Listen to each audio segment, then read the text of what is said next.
La clase se debería estar empezando a grabar y ya se ha iniciado. Así que eh, cuando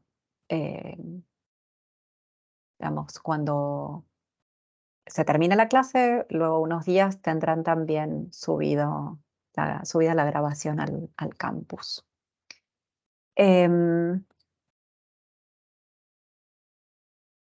Voy a empezar a compartir mi pantalla, si puedo.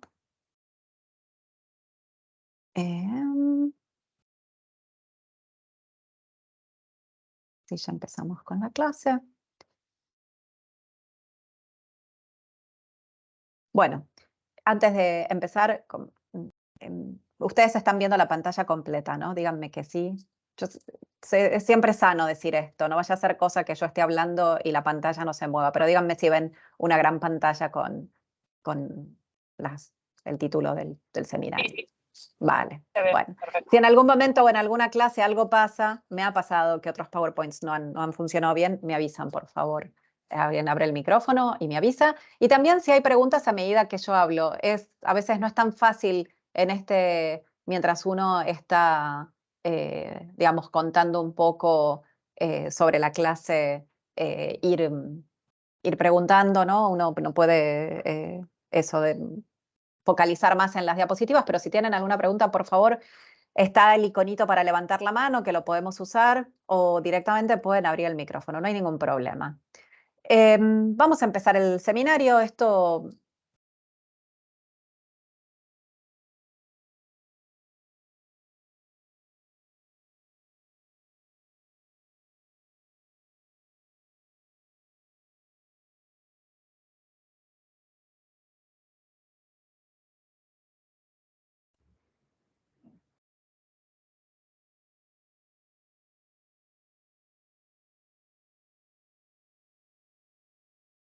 ¿Salió la profesora? Justo iba a preguntar eso, si se cortó, justo cuando dijo vamos a...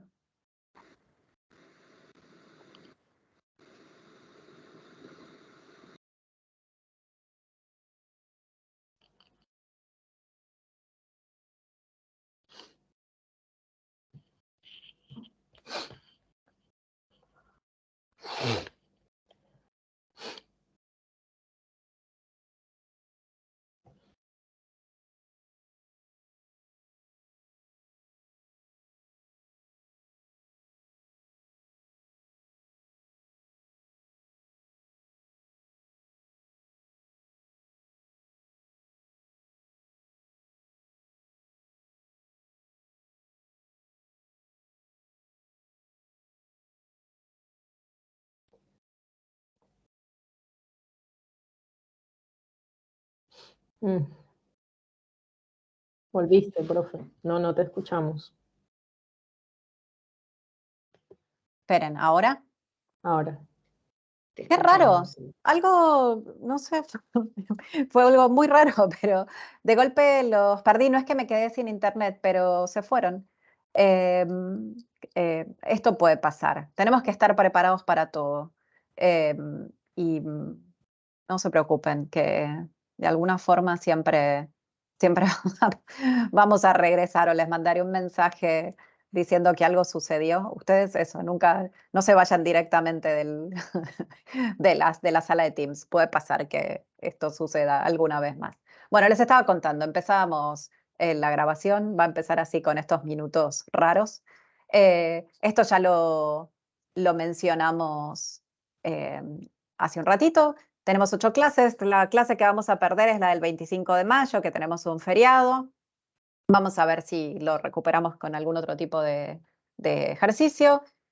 Sí, tenemos este régimen de cursada, ¿no? Con un 75% de asistencia al seminario.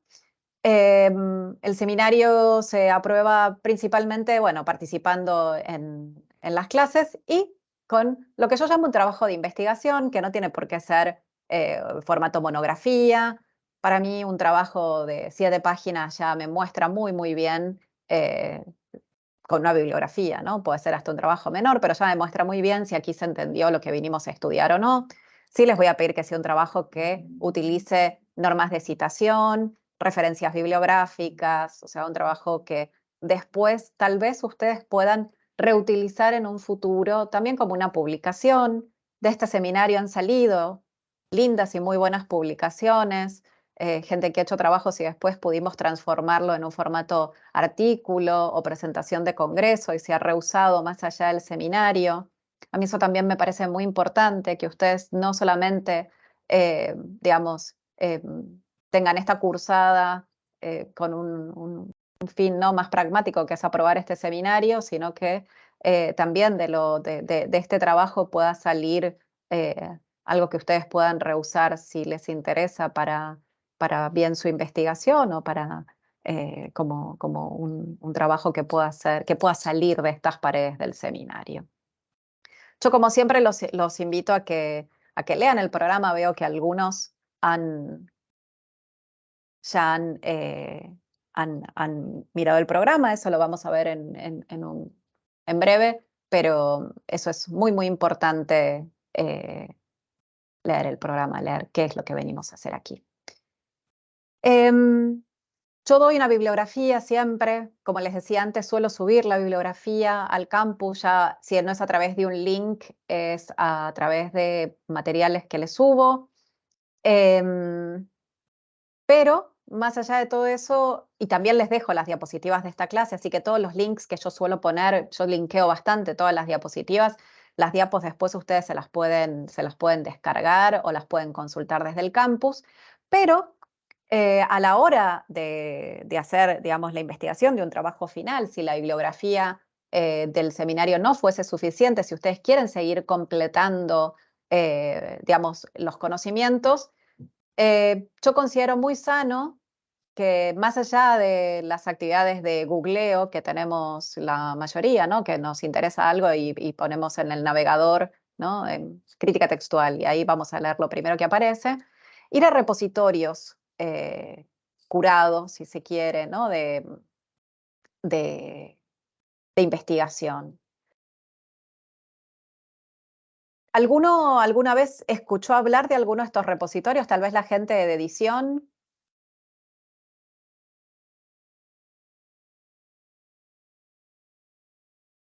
Ábranme, si alguien quiere decir algo, abran el micrófono, porque como tengo la pantalla desplegada. Sí, yo Sí, por lo menos siempre claro. que trato de avanzar sobre lo que es la investigación y herramientas, recurro a ellos, están buenos. Algunos son de más fácil acceso que otros, hay algunas como restricciones, ¿viste?, para la búsqueda, pero está buenísimo la información que proveen. Vale, genial, Vanina. Sí, estos son unos pocos. Yo he seleccionado un poco estos tres, uno por el material que principalmente está en nuestra lengua, también por una cuestión que hace a lo regional. Hay muchos otros repositorios y bases de datos curadas. Dialnet lo que tiene de interesante es que es digamos, si se quiere, un repositorio, un directorio, ¿no?, con una gran cantidad de revistas que una gran parte puede consultarse en línea, o sea, está el texto completo. En algunos casos están solo los abstracts, pero en una gran cantidad de casos para humanidades tenemos el texto completo. Hay una gran cantidad de revistas de España que van a encontrar material sobre filología, crítica textual. Interesante. Cielo, creo que está en la línea de lo que dice Vanina, de bases de datos más complejas, repositorios más complejos. Las búsquedas en Cielo a veces no son tan simples, pero bueno, Cielo es uno de los, junto con Redalic, los metapublishers que tenemos en la región, que republican artículos ya publicados en revistas en acceso abierto, lo que se llama ahora el acceso abierto diamante. Un gran servicio que da mucha visibilidad a las revistas en la región. Siempre es interesante cuando hacemos estas búsquedas eso, no solo quedarnos, ¿no?, con lo que nos devuelven los navegadores que estemos utilizando, sino también ir a estos espacios donde hay una referencia a textos académicos, donde ya sabemos que estamos leyendo al menos material que ha sido previamente publicado por algún organismo dedicado a la investigación, a la ciencia y a la tecnología. A ver si puedo pasar la diapositiva. Bueno. Luego, algunas revistas que yo siempre recomiendo para trabajar en este seminario. Una es la revista Incipit, que es la revista del instituto donde yo trabajo, una revista dedicada por completo a la crítica textual y a la edición de textos. En los últimos tiempos hemos mejorado muchísimo la plataforma de la revista, la lectura de los textos, empezó un proceso de digitalización de la revista. Incipit se publica desde el año 1981 en Argentina, es una de las revistas del CONICET más antiguas, del área de las ciencias humanas y sociales, y como les digo, es una revista enteramente dedicada a la filología y a la crítica textual. Entonces, si ustedes más tarde buscan revista Incipit, van a ver que todos los textos bien son sobre edición de textos, sobre filología, sobre abordajes relacionados con la ecdótica, etc.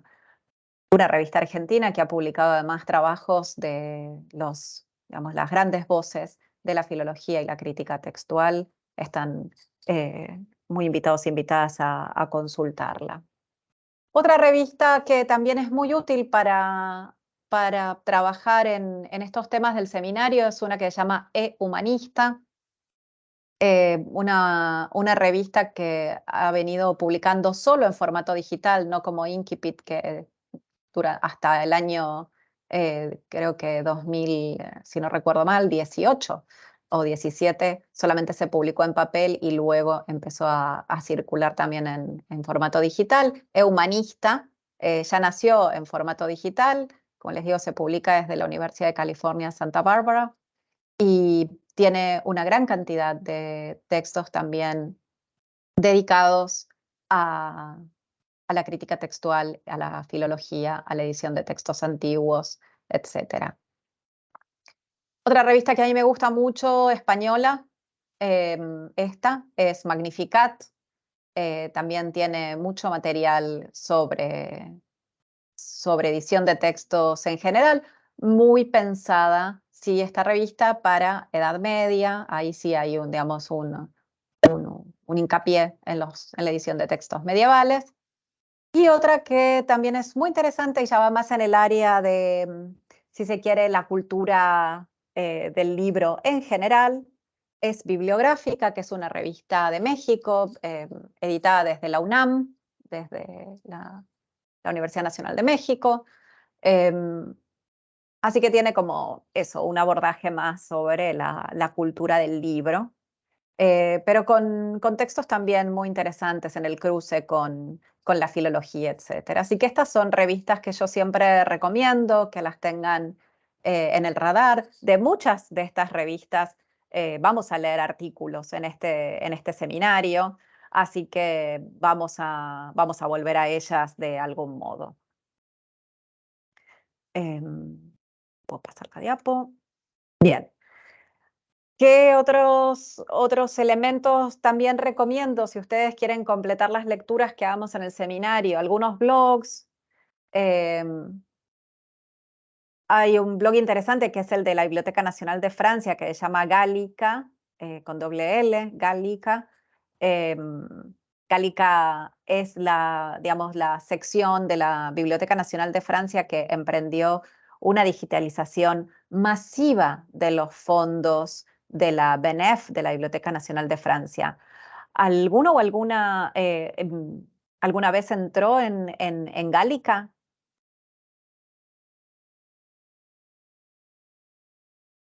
Bien, si no lo hicieron, yo los invito a que lo hagan. Además, Gallica lo que tiene es que hace exposiciones virtuales muchas veces de libros antiguos, de manuscritos.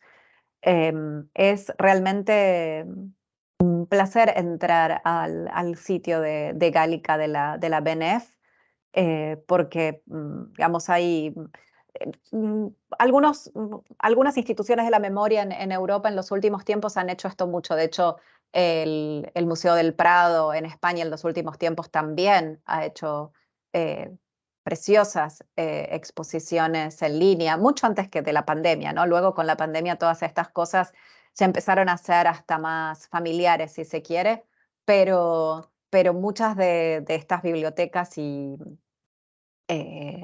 museos en Europa empezaron a hacer eso. Gálica es un placer en algún modo leer ese blog y también entrar al sitio de Gálica con todas estas exposiciones virtuales. Y después hay dos elementos que a mí me parecen interesantes. Uno es este blog que se llama Ecdótica, que lo lleva un profesor de la Universidad de Valladolid, Fradejas Rueda. Fradejas es un gran editor de textos. En los últimos tiempos viene editando las partidas, el Código Civil que se redactó en época de Alfonso X de Castilla, en la España de mediados del siglo XIII. Y él, además de este blog donde da algunos tips sobre ecdótica y crítica textual, tiene un glosario que es muy interesante. A veces si no estamos seguros de alguno de los términos que estamos utilizando, ese glosario en línea siempre ayuda un poco a estar más seguros de cómo hablamos. Para más adelante, para ya, digamos, en algún modo ir pensando, parte del ejercicio final a veces es, pueden recurrir a materiales que yo les acerco o que ustedes pueden buscar también, si quisieran hacer un ejercicio de edición sobre algún texto en especial. La Biblioteca Nacional Argentina, la BN, ha digitalizado algunos materiales. Vamos en alguna clase a ver un poquito cuáles son. Algunas digitalizaciones está bien, pasan la prueba del tiempo, otras no tanto, pero bueno, si alguien está a lo mejor interesado en a lo mejor trabajar con textos, bueno, si quiere de toda la parte de la imprenta más antigua que está en la BN, también podríamos pensar en un trabajo de ese tipo. Sí, está muy bien explorar estas posibilidades. En la Biblioteca Nacional de España, la BNE, hay también, como en la Biblioteca Nacional de Francia, emprendido también todo un trabajo de digitalización masiva de los fondos. Lo que tiene la Biblioteca Nacional de España es el espacio de la Biblioteca Digital Hispánica, que es digamos, si se quiere, el sinónimo, ¿no? de Gálica en Francia, lo es la Biblioteca Digital Hispánica en la Biblioteca Nacional Española. Lugares donde vamos a también encontrar magníficas digitalizaciones, y si para el trabajo final ustedes desean utilizar alguno de los textos que están ahí y no los que yo les voy a acercar, también es posible, y si no, también se los dejo para que los exploren. Son, creo que, espacios que merece la pena que ustedes conozcan. Ya yendo a la cursada, al programa, al glosario, a la terminología, en este seminario vamos si se quiere, fluctuar muchas veces entre definiciones tanto para qué es la filología, qué es la crítica textual, qué es la ecdótica, cómo se relacionan estos tres términos. La relación también que tienen estas disciplinas y subdisciplinas con otras más ancilares o auxiliares, como la paleografía y la codicología. La paleografía como el estudio de las letras manuscritas, la codicología en este abordaje del estudio del códice manuscrito. Vamos a tener que echar mano en algún momento de los saberes de la paleografía y de la codicología para poder emprender, ¿no?, un trabajo exegético, filológico, sobre nuestros textos como materiales, ¿no? Y evidentemente ahí van a aparecer problemas de lengua, relacionados con la lengua antigua, relacionados con variantes de lengua, lo que nos va a llevar a pensar también en algún momento a, digamos, problemas de lo que se llama la lingüística diacrónica, ¿no? Si se quiere, de estos movimientos de las lenguas en el tiempo y en el espacio, ¿no? Las variantes diatópicas, ¿no? Diastráticas, siempre hay distintas variantes, esto lo vamos a ver más adelante, que se pueden relacionar bien con el nivel de habla de quien escribe, pero también con el lugar de la persona que escribe, variantes que tienen que ver también con el contexto de escritura. Entonces vamos a tener que prestar atención a estas variantes para emprender este trabajo, digamos, de filológico de edición del texto, y en algún punto nosotros, como no somos escribas, sino que somos lectores, vamos a tener que hacer algunos ejercicios de paleografía para familiarizarnos un poco con la forma, principalmente que lo que vamos a hacer aquí, que es la escritura gótica, ¿no? Que es a la que le vamos a dedicar nuestras miradas en las clases. Eso no quiere decir que no vayamos a ver otro tipo de escritura, pero es a la que le vamos a dedicar un poquitito más de tiempo. ¿Cómo se relacionan todas estas, la crítica textual, la filología? Eso lo vamos a ir descubriendo poco a poco. Ya con las lecturas que ustedes van a hacer para la próxima clase, eso va a estar. Sí me interesa por el momento y en esta clase que estamos haciendo, introductoria al seminario, traer algunas de las palabras digamos, de los sabios de la crítica textual que yo ya cito en el programa, ¿no? Uno es el gran Cesare Segre, un investigador italiano fallecido hace muy poco, que dice que la crítica textual, o sea, este abordaje sobre los textos es el lugar de encuentro de la lógica, la intuición, el rigor y la ductilidad. A mí siempre me pareció muy interesante esta definición porque traer lógica e intuición, en el caso de Segre, es ya de alguna forma, ¿no?, como decir, bueno, es de esto y de esto también, ¿no? Nunca nos ponemos si es en una ciencia o un arte, ¿no? Entonces él dice, ¿no?, tiene que haber rigor a la hora de editar un texto, tenemos que volver al manuscrito, tenemos que ver las variantes, pero también tenemos que tener esa intuición, esa ductilidad a la hora de entender los textos cuando los estamos editando. Porque también necesitamos que nuestros lectores entiendan qué es lo que queremos hacer a la hora de editar un texto.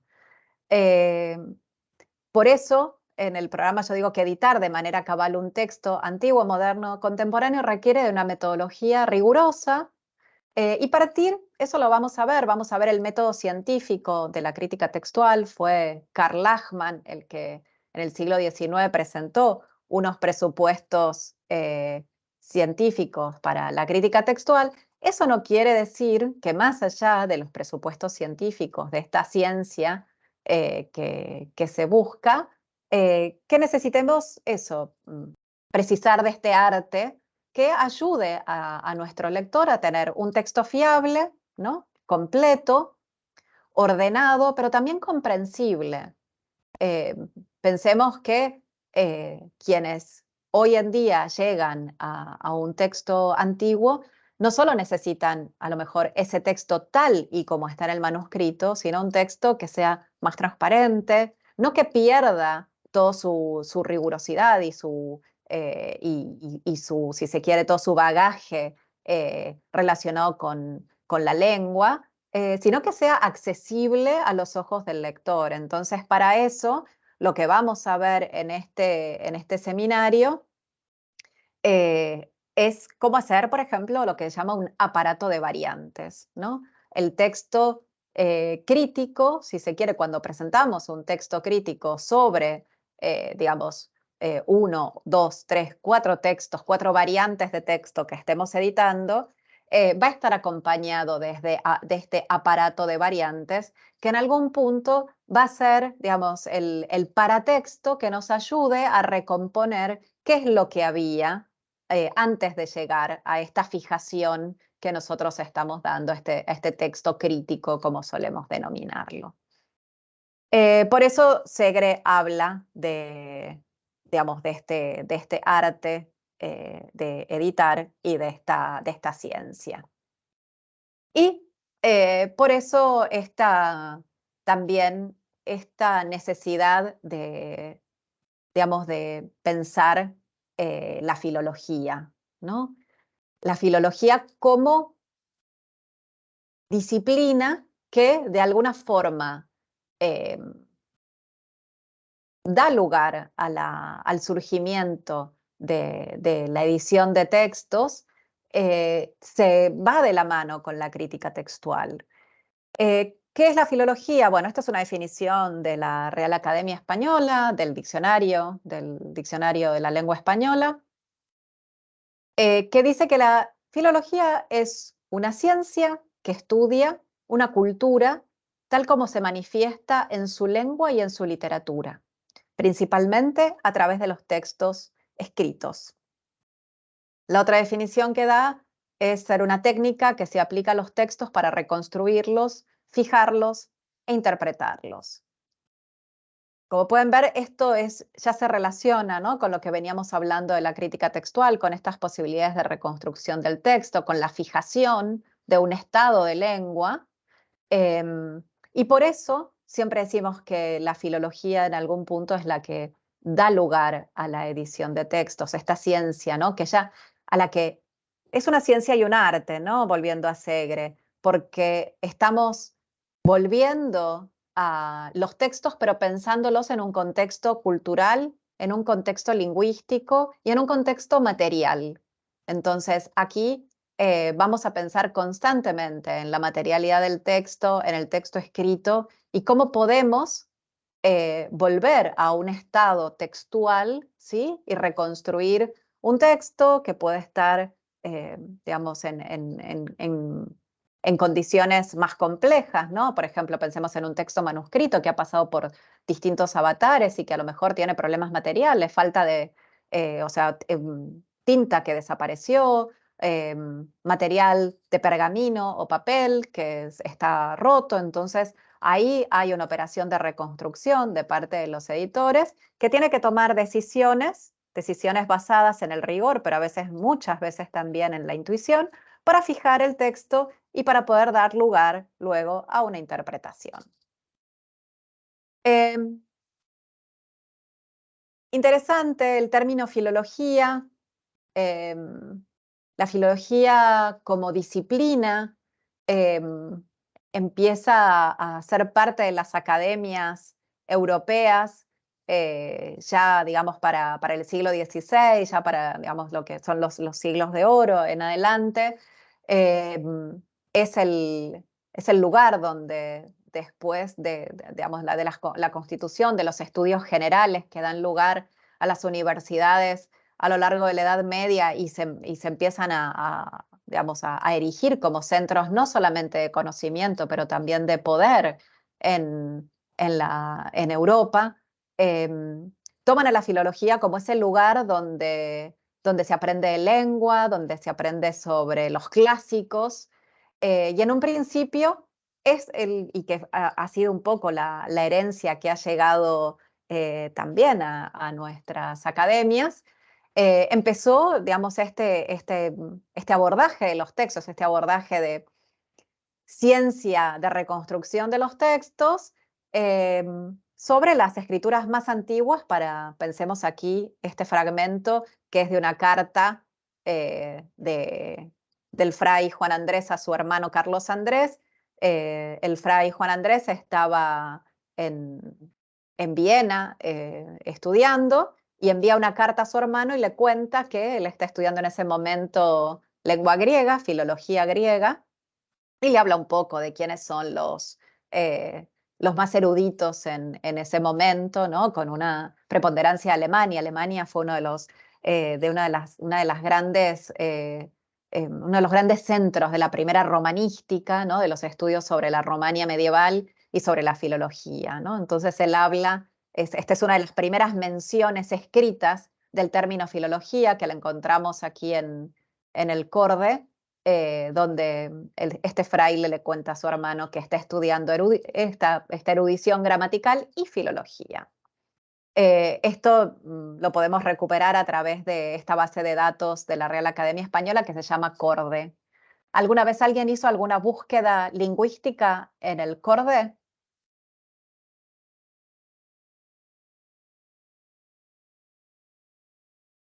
Este silencio lo interpreto como no, ¿no? Vale. Muy bien. Por el contrario, un término como literatura es un término que ya para ese momento, ¿no? Tenía una historia, si se quiere, de la escritura mucho más extendida en cuanto a la deriva del término, volviendo al corde, al corpus del español diacrónico. Ya le encontramos como un término que para el siglo XV es ampliamente utilizado, no solamente para hablar de textos, si se quiere, relacionados con lo literario como lo entendemos, sino para la letra dura, ¿no? Para todo lo que es el impreso, ¿no? La literatura como la letra impresa, la letra dura, ¿no? Bien, estos dos términos. Nosotros nos vamos a quedar, ¿no? Con este abordaje de la filología. Esta es una cita de Havelock que a mí me gusta mucho, que dice que al separarse el lenguaje del cuerpo, por medio de la escritura, fue posible convertirlo en objeto de reflexión y análisis. Un poco eso es lo que nosotros vamos a hacer, vamos a, en algún punto hasta a separar muchas veces a la escritura de la materialidad en este caso, de las digitalizaciones sobre las que estemos trabajando, de los distintos manuscritos, y este va a ser, digamos, objeto de reflexión y análisis de nuestra parte. Y para cerrar estas dos citas, una de Ernest Kantorowicz, que a mí también me gusta mucho y que relaciona un poco lo que les venía diciendo. Él dice que la forma más extendida de hacer filología es a través de la edición de textos, ¿no? La filología se expresa muy, muy bien a través de lo que es este abordaje, que es el que también propone el seminario, que es el de la edición de textos. Y donde la materialidad del texto para nosotros va a ser muy importante. Este es un fragmento de una de las impresiones actuales de este códice legal que les decía que circula en época de Alfonso X en la Castilla medieval, que son las partidas alfonsíes, ¿no? Este primer códice legal que tenía una serie de leyes para organizar mejor los reinos, ¿no? Y aquí Alfonso X nos habla ya de la historia de la escritura y de la historia del libro en primera persona, ¿no? Ya no estamos reponiendo el estudio de la cultura manuscrita a través de los elementos que nos han llegado, sino que lo dice él mismo en la ley 12, donde dice, ¿dónde se puede escribir un testamento? ¿No? Entonces, ¿en qué cosa puede ser escrito el testamento? ¿En pergamino, de cuero o de papel, dice él? ¿O en tablas? Tablas que pueden ser también con cera, ¿no? O en otra cosa, casi siempre eran tablas en arcilla también o en madera. En cosa que se pueda hacer escritura, ¿no? Pero vean la preponderancia que tiene el pergamino, es el primer elemento que se nombra, era el elemento más utilizado en la Edad Media para la escritura, por su duración, porque el papel era mucho más caro y tampoco era de gran circulación. Hasta mediados del siglo XIII no fue algo que, digamos, una tecnología, la del papel, que estuviera tan extendida en Europa. También por las posibilidades digamos, de trabajo en el pergamino, ¿no? El pergamino podía ser utilizado tanto para la escritura, pero también se podía usar para hacer las tapas de un códice, ¿no? Tenía múltiples también utilizaciones en lo que es la producción de los textos. Pero vean ustedes cómo había distintos materiales que están de alguna forma condicionando la cantidad de texto que se puede escribir. No va a ser lo mismo escribir sobre una tabla de cera o de arcilla que en un pergamino donde ese texto puede ir creciendo y ser mucho más extenso, ¿no? Pensemos en el gran texto copiado en la Edad Media como la Biblia, ¿no? Y como eso, de alguna forma, condiciona la escritura, como les decía, y llega hasta hoy este condicionamiento, ¿no? Pensar cómo hemos evolucionado, ¿no? También en los materiales que usamos y cómo evoluciona la escritura y nuestra forma de leer también, no solamente de escribir, sino también de leer, a partir de los elementos que estamos usando. A ver, que escucho que alguien quiere entrar. Perdonen, ¿eh? Alguien, a lo mejor, vuelvo a admitirlo porque había salido. Esperen que voy a volver a compartir. Es que esto es lo malo de Teams, que cuando estoy compartiendo, y si alguien entra, tengo que salir de la presentación y volver. Pero bueno, hasta aquí. ¿Alguna pregunta, ya que volví aquí a verlos? ¿Alguna pregunta hasta aquí de lo que les comenté sobre filología y edición de textos? Entonces, vuelvo a la diapo. ¿Dónde estábamos?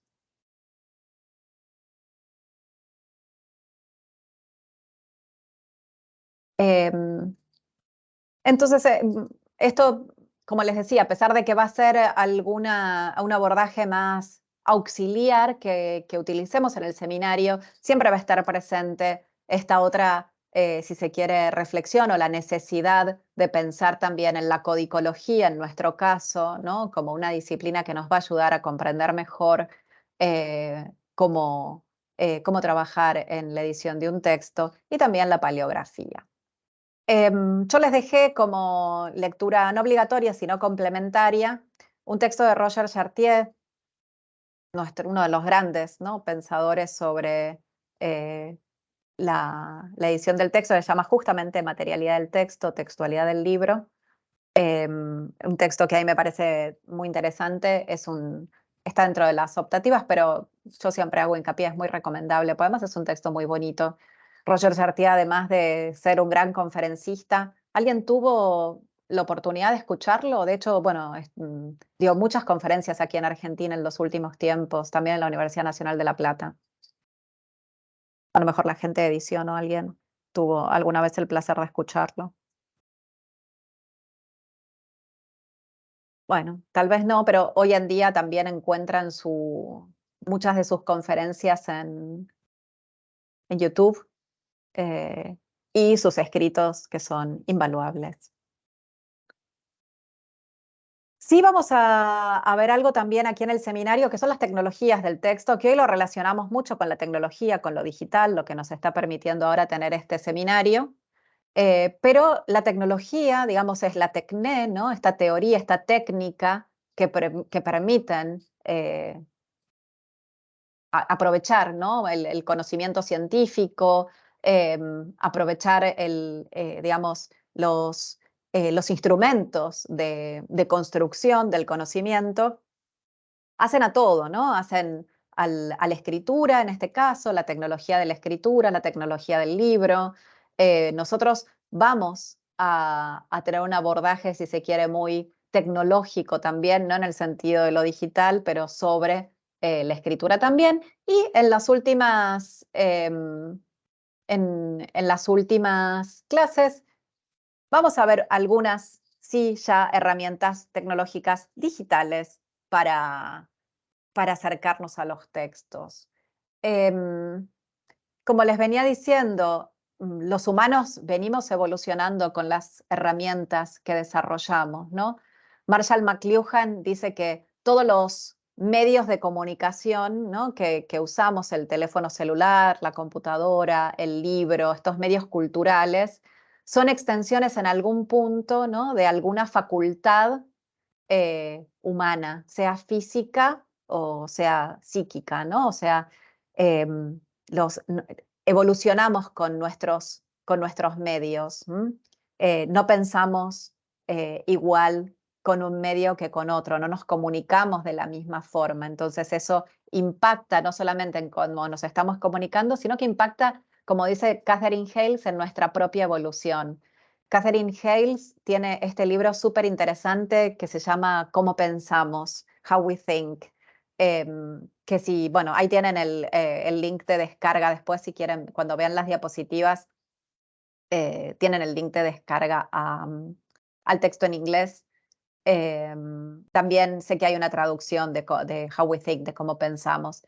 Y Hayles desarrolla en este libro la noción de tecnogénesis, que es muy interesante, porque ella trabaja en este sentido en una teoría que piensa en cómo los humanos venimos evolucionando con las, vamos a decir, las máquinas, ¿no?, las tecnologías que desarrollamos. Desde la rueda en adelante, el hombre evoluciona, su cuerpo evoluciona con las máquinas que desarrolla, su mente también lo hace, ¿no? Entonces ella habla de esta noción de tecnogénesis, de tecnología, pero también de cómo pensamos con las tecnologías que desarrollamos y cómo cambia nuestra forma de pensar, con nuestra forma de acercarnos al conocimiento, de crear conocimiento y de transmitir el conocimiento. Esto también de alguna forma lo vamos a ver en el seminario, en los abordajes que utilizaremos para entender los textos, ¿no? Y finalmente, este término que quedaba un poco más, si se quiere, era un poco más oscuro, tanto en el programa como en lo que venimos diciendo hasta ahora, que yo voluntariamente no lo definí, como es el de ecdótica, ¿no? La ecdótica, que es la disciplina que estudia los fines y los medios de la edición de los textos, ¿no? Es un término, acá nuestra licenciada en griego lo puede decir, que tiene una derivación directa del término ekdosis, ¿no?, de edición del griego más antiguo. Y en esta disciplina, digamos, esta disciplina entroncada que va de la mano de la crítica textual, si se quiere, la crítica textual es deudora de los primeros principios ecdóticos, ¿no?, exegéticos también de los antiguos sobre sus textos. Para nosotros y nosotras va a ser muy importante la lectura de este manual de crítica textual, que en algún momento voy a subir al campus, de Alberto Blecua, un manual que desde sus inicios ya pasó por los problemas de la textualidad y de los errores que muchas veces trae consigo la textualidad, ¿no? El impreso, la manuscritura. La primera edición del manual de crítica textual, digamos, la que se le dio al autor para que corrigiera si había algún error de imprenta, esto los editores que están aquí se van a reír, porque en uno de los pasajes, en vez de decir manual de crítica textual, decía manual de crítica sexual. Así que ya pueden ver ustedes cómo había una lectio facilior. Hoy vamos a hablar de la lectio facilior, de la banalización de un término. Así que fíjense ustedes, alguien que iba a hablar de fijación del texto, lo que le pasó cuando le devolvieron las pruebas de la imprenta. Sí, dime. No están avanzando, ahí está, recién ahora avanzaron. ¿En serio? Recién ahora veo... Gracias por avisarme. Estábamos como en la 16, yo por lo menos veía solo la 16. Oh, no. Bueno, gracias por avisarme. Cuando es así, siempre avísenme. A ver, vamos a hacer la prueba. Es que a veces esto sucede. ¿Ahora la ven moviéndose a las diapositivas? Casi. Pero, qué problema. Bueno, disculpen. Sí, Estas eran se las ve. lindas diapositivas que tenía para ustedes. Eh, después las miran. No sé por qué pasó esto, pero gracias por avisarme, Cecilia.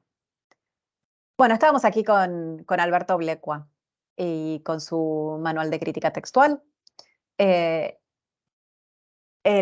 manual de Blecua, como les decía, va a ser una referencia obligada de este seminario. Para mí, el trabajo de Alberto Blecua para lo que es la edición de textos en lenguas hispánicas sigue siendo fundamental, no solamente... Bueno, ahora tenemos un poco de eco, ¿no? Sí, ¿eras vos, Vanina? Hola. Que volviste acá. Vale, bueno, mejor apagar el micro y era eso. Gracias. Bueno, volvamos a Blecua.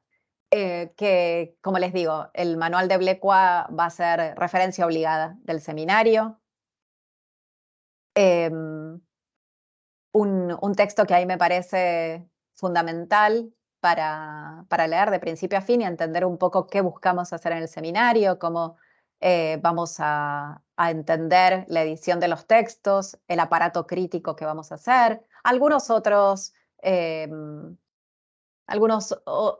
otros elementos, como suele ser el estema, ¿no? La familia de manuscritos, que nosotros no nos vamos a dedicar tanto a eso, pero Blecua lo explica muy, muy bien. Y también les voy a dejar otro texto que a mí me parece fundamental para comprender la crítica textual, que es otro manual de un profesor también español de la UNED, Pérez Priego, así que eso, de alguna forma yo les voy a decir, vayan leyendo el capítulo 1 de Blecua, el 2 de Priego, vamos a ir moviéndonos así, pero estos son textos que yo considero que deberíamos conocerlos en profundidad para poder entender qué vamos a hacer en el seminario.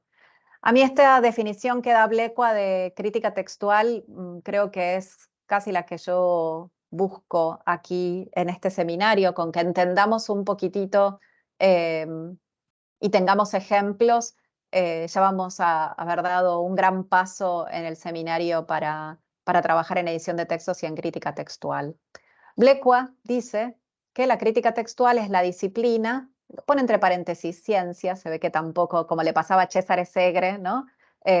También está entre el arte y la ciencia, no está del todo convencido, pero él dice que es esta disciplina que basada en sus propios métodos y recogiendo la experiencia de varios siglos, pretende fijar un texto, generalmente literario, dice Blecua, tal y como salió de las manos de su autor, depurándolo de las imperfecciones y errores, así como de los aciertos que en dicho texto acumularon la intervención de los hombres y el paso del tiempo.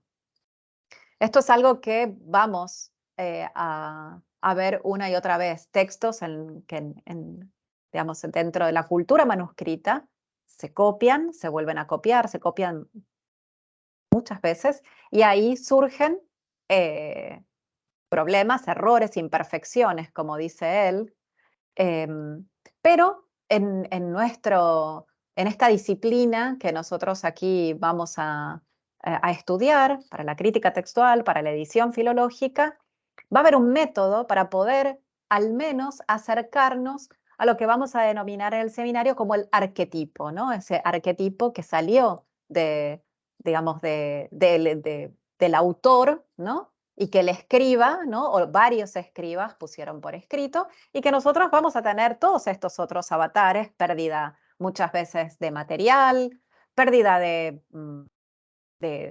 testimonios manuscritos que no nos permiten hacer una reconstrucción completa.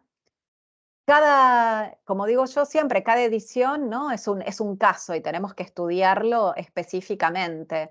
A veces nuestros métodos y nuestra ciencia, como pasa en toda disciplina humanística, tiene que ser lo suficientemente dúctil para poder entender distintos casos y poder elegir el mejor método que dé cuenta de esa edición. Pero creo que esta definición de Blecua se acerca muy, muy bien a lo que nosotros vamos a ver en el seminario. Un método, ¿no?, para poder, si se quiere, poder distinguir, poder encontrar con nuestro ojo de editor, ¿no?, con nuestro ojo de crítico textual, dónde pueden estar esos errores o no, dónde pueden estar esas variantes de lengua entre distintos manuscritos a la hora de fijar un texto crítico.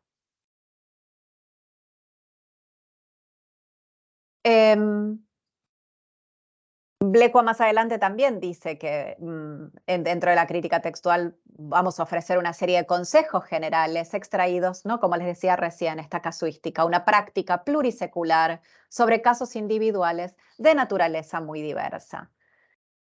Vamos a ver aquí a lo mejor en el seminario un poquito algunas diferencias entre cómo editar, por ejemplo, un texto en prosa antiguo y un texto poético, ¿no? La poesía, ¿no?, que en la Edad Media también está muy relacionado con la música, ¿no? Como, no sé si ustedes saben, pero la escisión entre poesía y música es tardía, ¿no? Hasta los cancioneros del siglo XV empezamos a denominar cancionero a poesías, a la recolección de poesías, pero también a la recolección de música, por otra parte, pero hasta ese momento, ¿no?, principalmente hasta, si se quiere, mediados del siglo XIV, la poesía de los trovadores es poesía para ser cantada, ¿no? Es una poesía que tiene notación melódica, en algunos casos no para todas sus estrofas, sino que funciona de otra forma, pero ahí tenemos, digamos, para darles dos ejemplos muy distintos de qué necesitamos a la hora de abordar un texto que se escribe en verso, que a lo mejor es un texto pensado dentro del campo de la oralidad, como es el de la música o la poesía, y un texto en prosa, pensemos en una ley, toda esta cantidad de textos que se ponen por escritos, de testamentos también en la Edad Media, cómo vamos a necesitar ya ahí de dos métodos muy diferentes, de dos abordajes muy distintos a la hora de trabajar con unos y con otros. ¿Qué nos va a importar en el seminario? Bueno, pensar un poco no solamente quién copió y cuándo lo copió, sino con qué criterios, con qué materiales, para qué, ¿no? Muchas veces también ahí vamos a encontrar variantes que pasan de un texto a otro texto o un momento o un lugar según los intereses de la persona que pedía que se copiara un texto. Muchas veces, y esto sucede mucho con las crónicas medievales, que se copian una y otra vez en distintos puntos de la península ibérica, que dependiendo, digamos, de la ideología de los aristócratas o los mecenas que mandaban a copiar esos textos, pedían que se modificaran ciertos pasajes porque bien no estaban de acuerdo con ese relato o bien querían darle más importancia a otro. Y ahí empezamos a encontrar variantes, por ejemplo, entre distintas crónicas y pasajes que decimos, bueno, aquí hay cambios, etc. Entonces, saber no solamente, digamos, quién copia y cuándo copia, sino saber con qué elementos y para qué, también es muy importante y eso nos va a dar algunos datos cuando estemos trabajando en este seminario. Y sí, como les decía en las últimas clases, vamos a acercarnos un poquitito a este mundo de la edición digital, a lo mejor más brevemente en una sola clase, pero vamos a hacer alguna práctica con algunas herramientas que hoy en día se utilizan para hacer edición filológica de los textos. Ahí veo una mano levantada de Vanina. ¿Me querías preguntar algo? Sí, por Dale. ahí me estoy adelantando a Ujú. seguramente algo que vamos a ver en el transcurso Sí. del curso. Pero, viste, cuando recién decías, tener en cuenta también el con qué fin se hicieron esos cambios y si, bueno, se puede detectar, ¿no?, esa finalidad. En el momento de hacer la edición crítica, eso se deja asentado como en algún documento o en qué momento, digamos, de la edición dejas en claro que por qué mantenés esa variante en lugar de otra, en función del criterio de edición que tomaste, digo. Ujú. ¿Cómo llamamos eso? Bien. Para mí es muy importante, y esto lo vamos a ver en las próximas clases, lo que, digamos, son los aparatos que van con una edición crítica. Uno es el aparato de notas. Nosotros vamos a tener un aparato de variantes, ¿no? Donde vamos a anotar esas distintas variantes que encontramos en los distintos testimonios, pero también vamos a tener otro aparato que es el de notas, que pueden ser notas lingüísticas o una nota semántica, ¿no? De algún pasaje, si se quiere, más oscuro que tenemos que explicar. Y ahí me parece que es donde el editor tiene que llamar la atención sobre este tipo de cuestiones, sobre estos pasajes. Esto lo vamos a ver. A mí me parece que es un lugar muy importante para pensarlo, no solamente hablar de los errores que podemos encontrar, de las banalizaciones, las lecturas, las lectio facilior, sino también toda esta otra cuestión de lo que son los errores voluntarios, como los solemos llamar, porque ahí hay algo, hay un cambio, ¿no? Un error voluntario. Eso Blecko también lo explica muy, muy bien.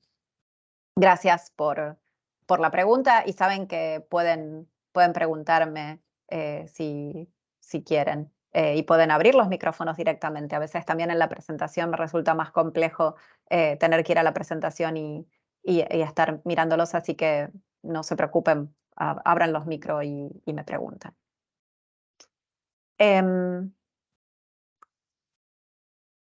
Una edición digital, por ejemplo, de poesía trovadoresca.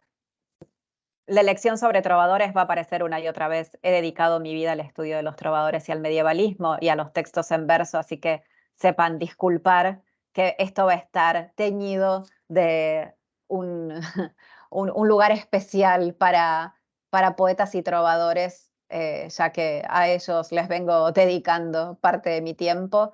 Pero bueno, esta es una edición muy interesante que se hizo sobre poesía trovadoresca alemana, ¿no? Ahí también está el link por si lo quieren consultar, y donde no solamente los editores, por ejemplo, aquí están dando, bueno, la digitalización, como ustedes pueden ver en la parte superior, que se puede agrandar, que se puede, digamos, mover el texto o se puede quitar, pero también dan un texto crítico, algo que nosotros vamos a hacer en este seminario, ir no solamente haciendo la transcripción paleográfica del texto, sino después una fijación crítica de ese texto, señalar, como se puede ver aquí en la parte derecha de la pantalla, los testimonios sobre los que están basando esas ediciones, y al pie, aquí abajo, ¿no? Con numerado, el número 2 quiere decir verso número 2, ya, por ejemplo, del término besage, van a dar, por ejemplo, las variantes que aparecen en otra familia de manuscritos. M, F, I, M y T son las familias de manuscritos que son divergentes con estos otros dos manuscritos, con el C y con el C2, que traen la variante besage y que, disculpen, y que es diferente a la de esta otra familia de manuscritos. Aquí encontramos dos familias de manuscritos diferentes, una que trae una variante, besage, y la que trae la variante gesage, que es otra familia de manuscritos. Aquí los editores se están decantando por una variante que creen que es la indicada, la que da sentido al texto, pero en el aparato de variantes, esto es lo que llamo un aparato positivo porque nos deja ver todas las variantes, esto lo vamos a ver más adelante, encontramos esta forma, ¿no? esta otra posibilidad de exégesis sobre el texto a través del aparato. ¿Se entiende hasta aquí lo que dije? Vale, si algo no se entiende, por favor, me preguntan.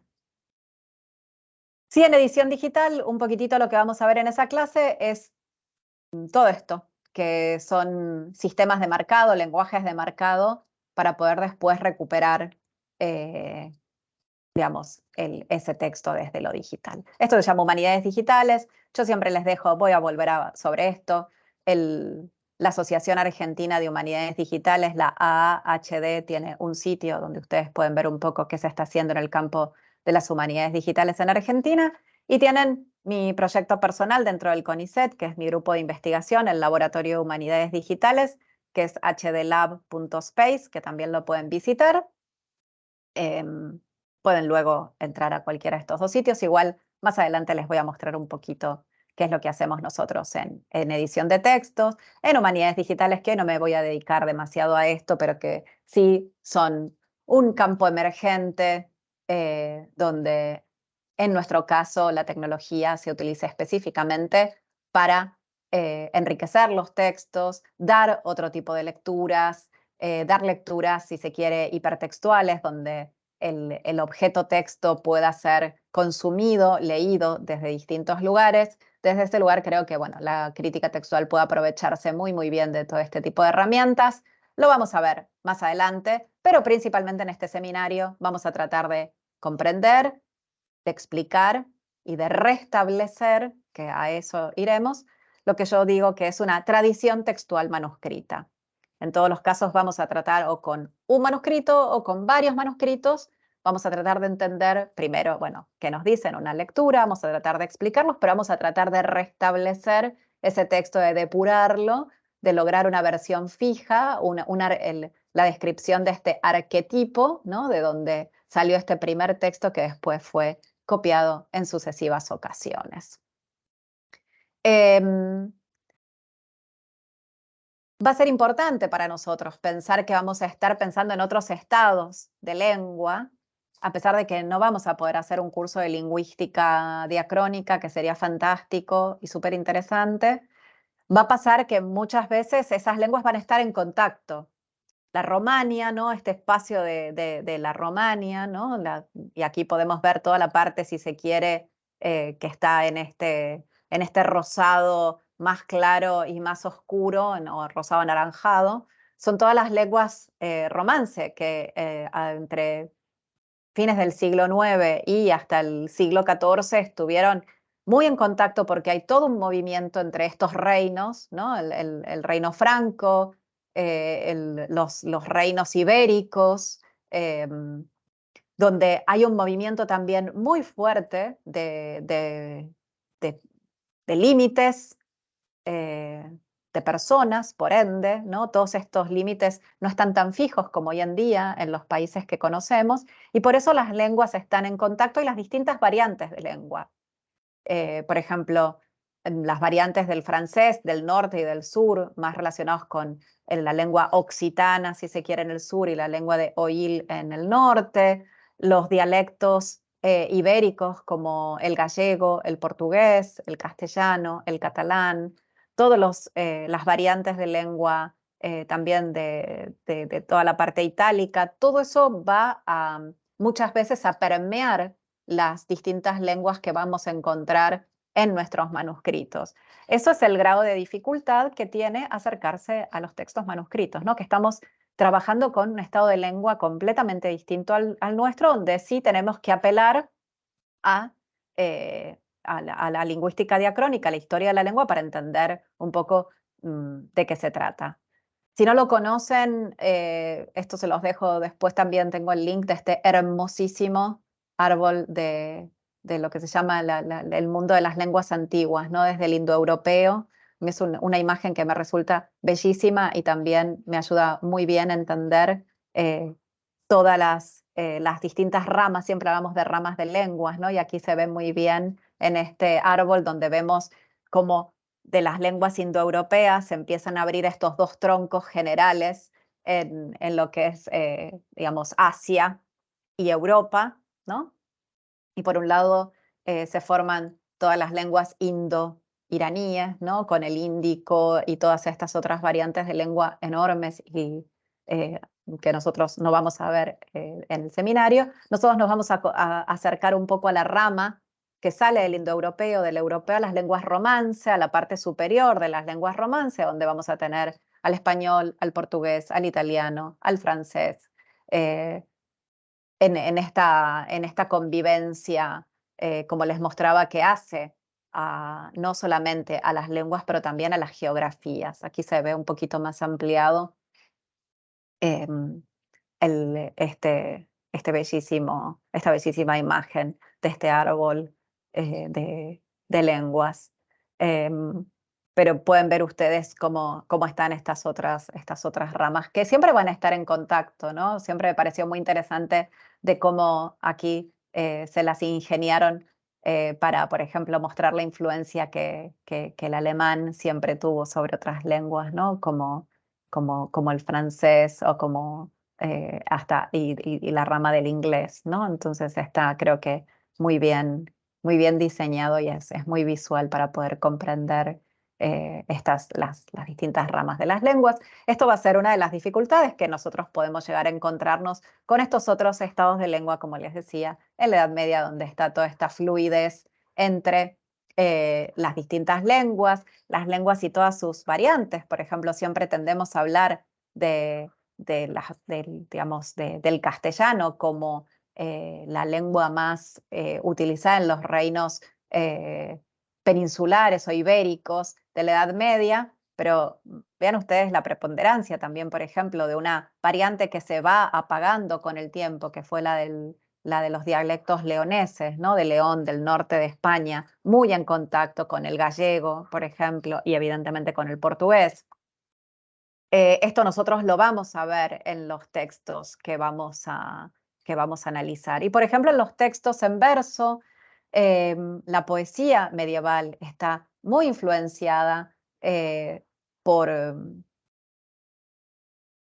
toda esta, si se quiere, esta tradición trovadoresca que viene de los reinos en algún punto franceses, que ya tenían toda esta cultura de la poesía trovadoresca en las cortes, en la corte y el palacio, y que a poco se va moviendo hacia los reinos peninsulares. Entonces, el léxico amoroso, por ejemplo, utilizado en la poesía de los trovadores occitanos, va a impactar también en la lírica peninsular, en la lírica gallego-portuguesa medieval. Eso no lo vamos a poder llegar a ver tan en profundidad, pero a lo mejor vamos a ver algún ejemplo, pero sí para que tengamos en cuenta esta cuestión de las lenguas en contacto, que no vamos a ver un solo estado de lengua o un solo tipo, una sola variante de lengua, muchas veces en nuestros manuscritos, sino una gran influencia de distintas lenguas en un momento.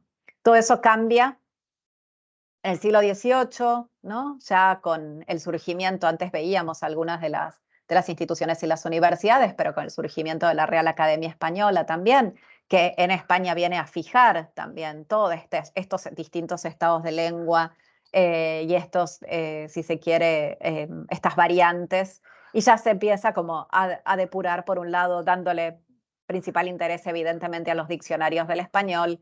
Mucho más tarde van a llegar las otras academias de las otras lenguas en España, como la lengua catalana, la lengua vasca, la lengua gallega, etc. Pero para nosotros vamos a estar en un estado de lengua mucho más movible, ¿no? Mucho más móvil, mucho más fluida. Aquí ya pueden ver, y esta imagen, estas tres imágenes ya nos muestran, por ejemplo, una letra anterior a la gótica, la visigótica, para que ustedes ya puedan ir, no vamos a ver mucho visigótica, pero me interesa que la tengamos, aunque sea, ¿no? en el radar. Pero vean ustedes algo ya bastante interesante, estos son los primeros testimonios del romance, ¿no? Yo recién les hablaba de todas estas lenguas que dan origen al español, al portugués, etcétera, pero todo esto sale de una lengua indoeuropea, de una rama, si se quiere, el indoeuropeo, que da lugar a las lenguas romance. Digamos, los primeros testimonios que tenemos en la península ibérica de la lengua romance son estos tres, hay muchos otros, pero estos, si se quiere, son los que ya encontramos entre el siglo IX y el X, ya en un romance que se parece más al castellano, ¿no? Uno es el del cartulario de Valpuesta, que tiene una serie de escritos, ¿no? En este cartulario, que es, digamos, los cartularios son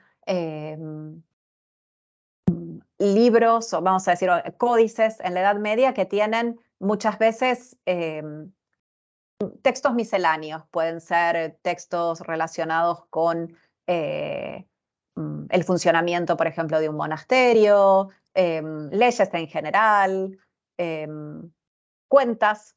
Pero bueno, aquí ya tenemos una voluntad de escritura en romance, o sea, ya nos damos cuenta que para ese momento, en ese momento, digamos, de la península ibérica, el latín empieza a declinar por completo, ya no es una lengua que permita la comunicación, entonces empieza a utilizarse este otro romance que era mucho más comprensible, Pero no solamente en el cartulario, hay las glosas emilianenses, que es un texto que está en latín, pero como ustedes pueden ver aquí alrededor, tiene todo este paratexto. Aquí lo pueden ver en el costadito, que lo que hace es glosar, o sea, hacer un pequeño resumen en romance, en un texto, en un proto español, del texto en latín. O sea, ya vemos cómo el latín empieza a declinar, las lenguas romance en toda Europa, pero también en la península ibérica, empiezan a surgir y son las que se utilizan ya no solamente para el habla, sino que empiezan a impactar de lleno en la escritura. Y un ejemplo que me parece muy interesante es este que se llama Nodicia de quesos. ¿Qué es eso? Es un texto sobre quesos. No sé si aquí hay alguien que le gusta el queso, pero este es un texto que es una pequeña nota, ¿no? Del despensero, ¿no? Del hombre que tenía cargo en León, en alguno de estos castillos en León, eh, anotar qué es lo que había en la despensa de su señor, y anota cuántos quesos hay, cuántos alimentos hay, etcétera, etcétera, y ya no lo hace en latín, sino que lo escribe en un romance. Entonces se llama así porque, bueno, está justamente hablando de comida, nuestro despensero, y aquí hay una transcripción. Aquí ven ustedes como este es el textito que sobrevive exento, ¿no? Esto está escrito en una hoja de pergamino, pero como pueden ver ustedes, no es parte de ningún libro, y fíjense que todavía están los lugares por donde se plegó el pergamino. Todos estos son los pliegues, ¿no? Entonces aquí el hombre había anotado, seguro que le dio este texto a alguien más, pero lo que pueden ver aquí es que habla de que hay 2 quesos que pusieron ayer, ¿no? Que trajeron, ogano, ¿no? Ogano quiere decir el día de ayer, luego habla de algunos más. Así que es un texto, como ustedes pueden ver, que acá encuentran todos los avatares del tiempo. Muy difícil de sacar un texto crítico, ¿no? De hacer una transcripción crítica de este texto, porque está completamente fragmentario, desapareció la mayor parte digamos, del tinte, ¿no? Ya de lo que se utilizaba para escribir, en ese momento el cálamo, ¿no?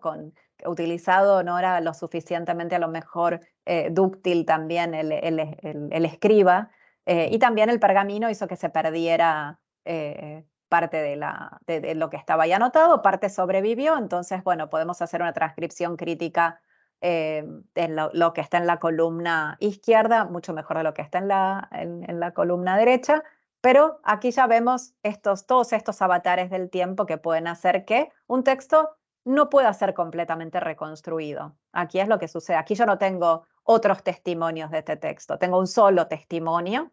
Con ese me tengo que arreglar, tengo que tratar de transcribirlo, de ofrecer, en este caso, bueno, es un romance mezclado con el latín, que yo debería tratar de dar, bueno, el texto lo más completo posible, pero vean ustedes lo difícil que es, porque tiene una posibilidad de lectura bastante compleja, y la mayor parte de la tinta ha desaparecido, o sea, no pudo sobrevivir al tiempo, ¿no? Y a todos esto fue una hoja volante, no estaba ni siquiera dentro de un libro. Entonces, todos los problemas ambientales que impactaron sobre esta hoja para que la tinta desapareciera. Pero bien interesante, porque son estos primeros testimonios que tenemos sobre la escritura en romance. Y también en el seminario vamos a ver un poquitito de cosas que ya los que tomaron el seminario con Rodríguez Temperley sobre cultura impresa habrán visto. Vamos a hablar un poquitito de incunables en algún momento, de libros impresos. Aquí se habló de Gutenberg hace un ratito. Los primeros incunables, o sea, todos estos, los primeros años de la imprenta, cuando empieza a desarrollarse hacia mediados del siglo XV. Vamos a ver un poco las características de la primera imprenta, de la imprenta antigua.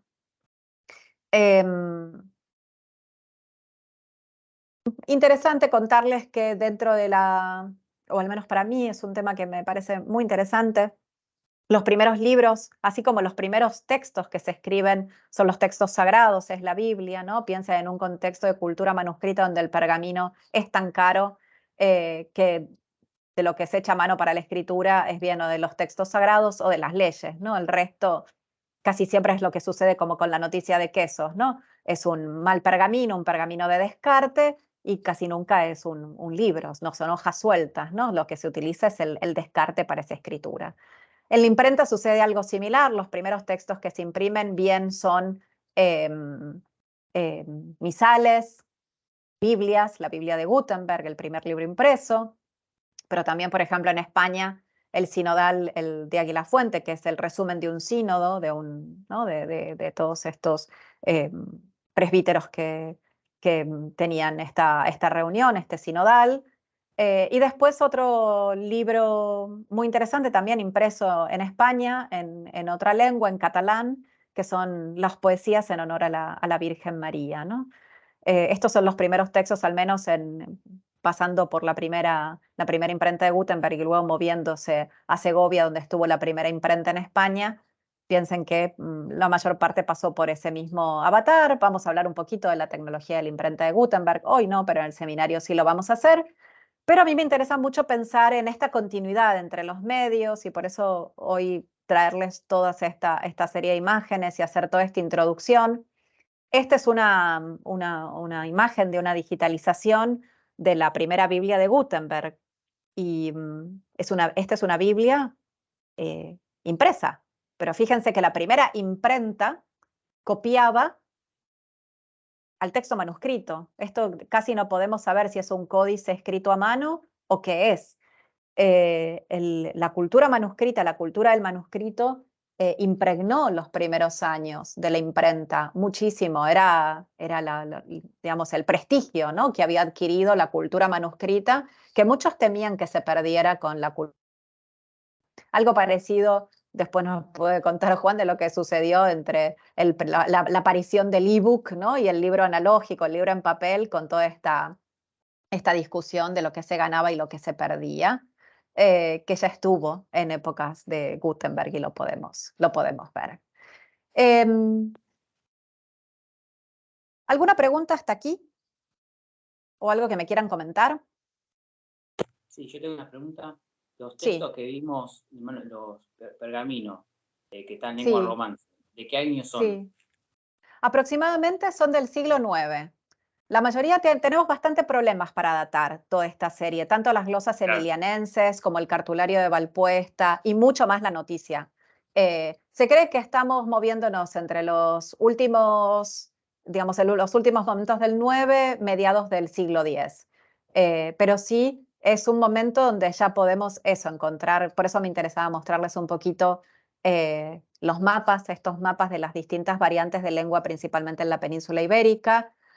Toda esta rama, ¿no? de las lenguas romance y, digamos, este momento donde ya desde el siglo X en adelante empezamos a encontrar un declive por completo de las lenguas del latín, ¿no? y de las distintas variantes que también tuvo el latín como lengua de comunicación, y el surgimiento de las romances ya como parte de la cultura oral, pero también de la cultura escrita, ¿no? Si se quiere, de la Romania, de la Europa occidental de ese entonces. Una transición Sí. hubo. Esa Exacto. época. Perfecto.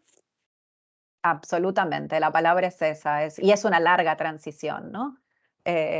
Pensemos que toda esta cultura también de la tecnología del libro manuscrito también evolucionó entre los primeros códices escritos de los que tenemos al menos constancia o testimonios como los que estábamos viendo, con estas letras visigóticas, a la gótica que nosotros vamos a ver del siglo XIII. Hay una transición enorme, sí, esa es la palabra, muy buena.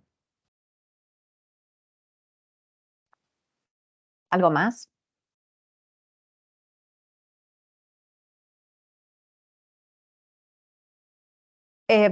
Quiero seguir un ratito más contándoles esta parte, pero si quieren les doy, son 7:15, les doy, nos tomamos 3, 4 minutitos, o sea, volver un poquito antes de las 7:20 por si alguien quiere ir a buscar un vaso de agua, un matecito, hacerse un café, ponerse de pie. A mí siempre me parece importante eso, renovarnos un poquitito en la última parte de la clase para no perder la atención, y volvemos con más sobre errores textuales. Así que eso, nos encontramos ahora un poquitito antes de las 7:20.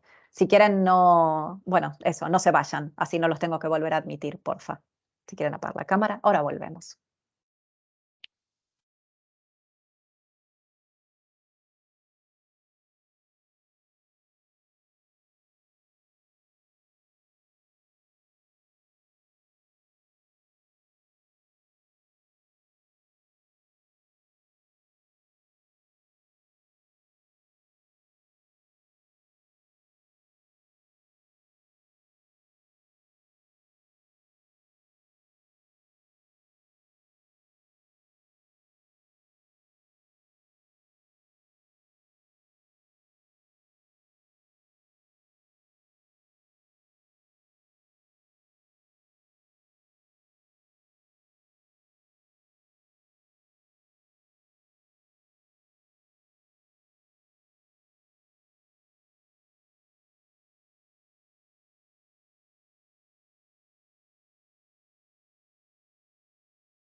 Bueno, yo voy a ir retomando a medida que ustedes van volviendo, eh, me vuelven a, me vuelven a escuchar. Sí, voy a volver a poner ahora las diapositivas, así vamos, vamos retomando. A ver.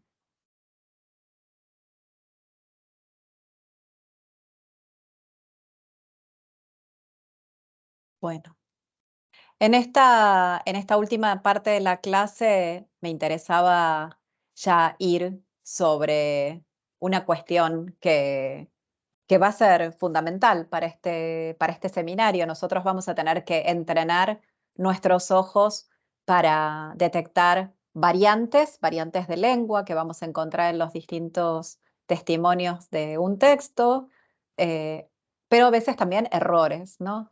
A mí me gusta mucho este pasaje que está en uno de estos bestsellers,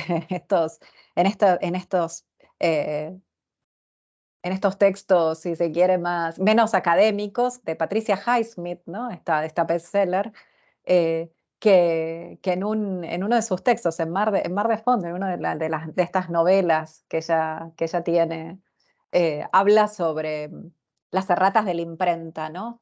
Y dice que crecen, ¿no? Como las malas hierbas, crecen en los más cuidados jardines. A mí me parece un pasaje magnífico, siempre lo traigo. No es un texto académico, pero es que ¿no? Ella habla de este mal natural que impregnaba la existencia del hombre como si tuviese vida propia y estuviesen decididas a manifestarse como fuese, con la misma inexorabilidad que las malas hierbas crecen en los más cuidados jardines. Y a veces sucede eso, a nuestros escribas, eh, que son muy competentes en el arte de la escritura, les va a pasar que claro que se van a equivocar, van a cometer errores, y este tipo de errores, los errores el que más habitualmente vamos a encontrar, las lectio facilior, ¿no? Las lecturas por banalización, por encontrar un término que es similar a otro, van a ser los que más vamos a encontrar en el campo de la cultura pita, que es un poco lo que dice Highsmith. Como les decía, esto le pasa a nuestros copistas. Pensemos que el copista medieval, por un lado, trabaja, digamos, con unos instrumentos complejos, ¿no? El cálamo, ni siquiera en ese momento hay todavía la tecnología de la pluma, sino que es un cálamo, es una pequeña, un pequeño instrumento largo y fino, muchas veces hecho de una simple madera o también puede ser de algún animal utilizado para escribir. Las tintas que son casi siempre este invento tan interesante entre lo mineral y muchas veces lo vegetal para encontrar el color, pero también el escriba muchas veces trabaja en unas condiciones, no, su luz es apenas la de un candil, ¿no?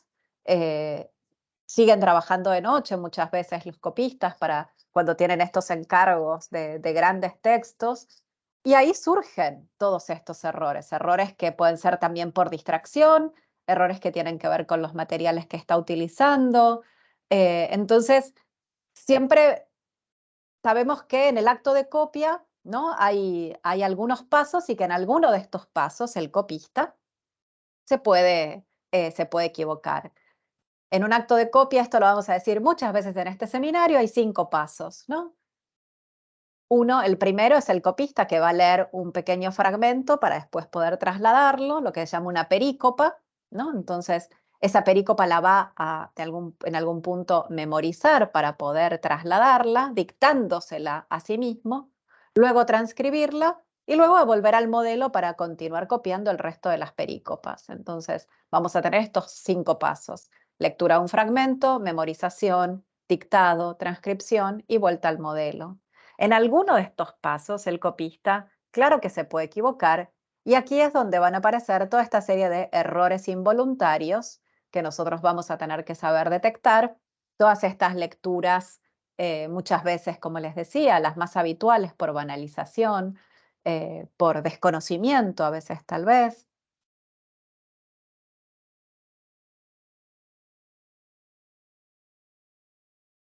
¿Había corrección? O sea, si se daba cuenta, no tachaban o algo así. Profesora, está silenciada, profesora. Qué raro. Bueno, ahora no. No, me silencié a mí misma.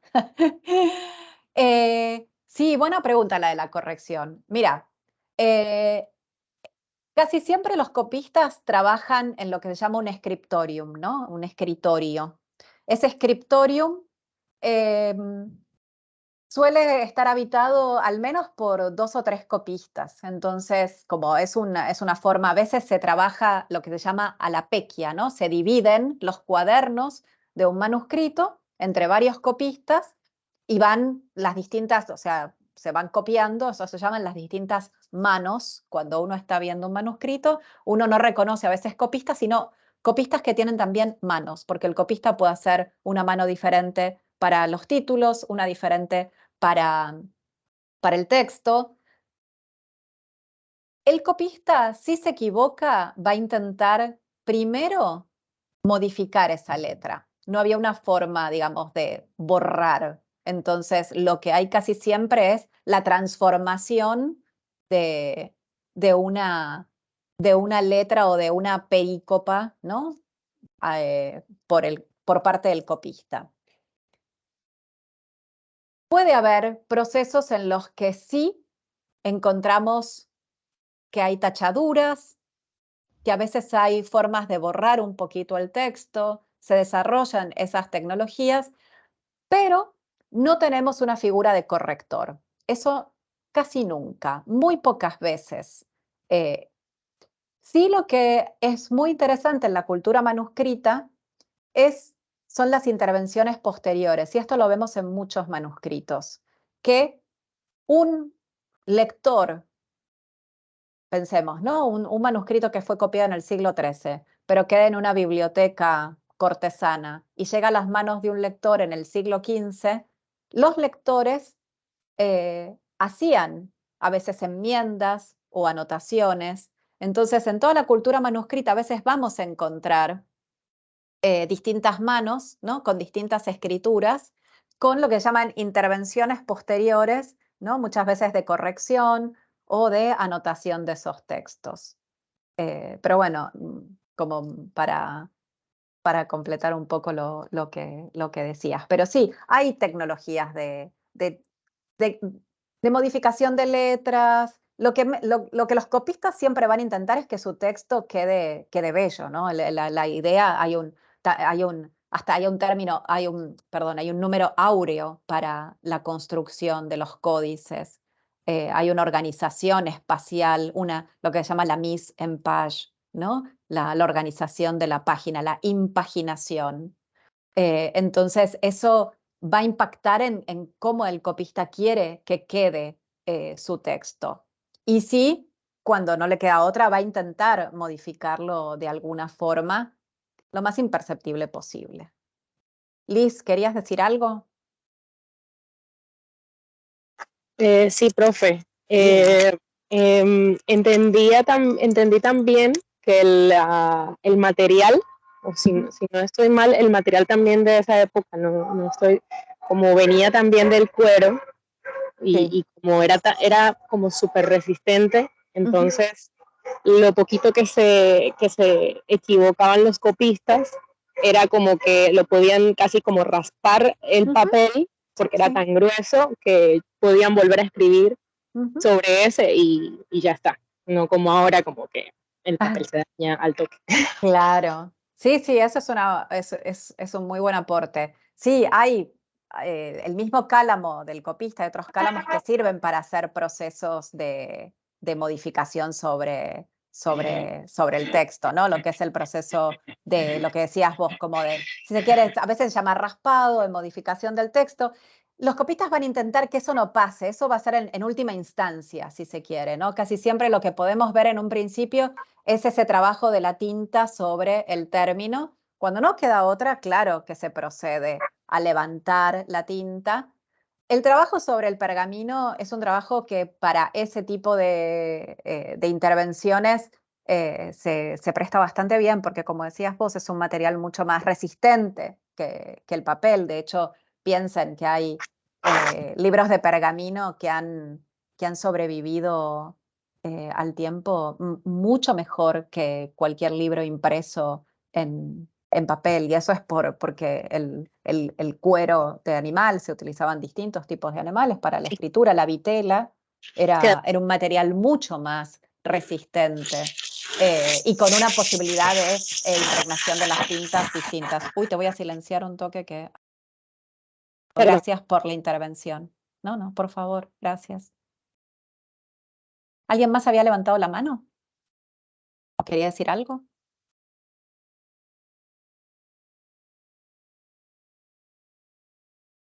Bueno, yo para ilustrar esto de los errores, y ya nombré varias veces a la banalización o la lectio facilior, la lectura fácil, ¿no? La lectura de la equivocación, lo que sucede cuando vemos un término, no entendemos muy bien qué es ese término, a qué apunta, qué dice, y utilizamos uno que suena similar, o que parece similar, que es similar, tanto en la cadena fónica como en la cadena de escritura, ¿no? Esto es lo que encontramos en las escrituras manuscritas, pero que también es parte del campo, digamos, de la oralidad. O sea, nada de lo que sucede en la escritura manuscrita va a ser solo...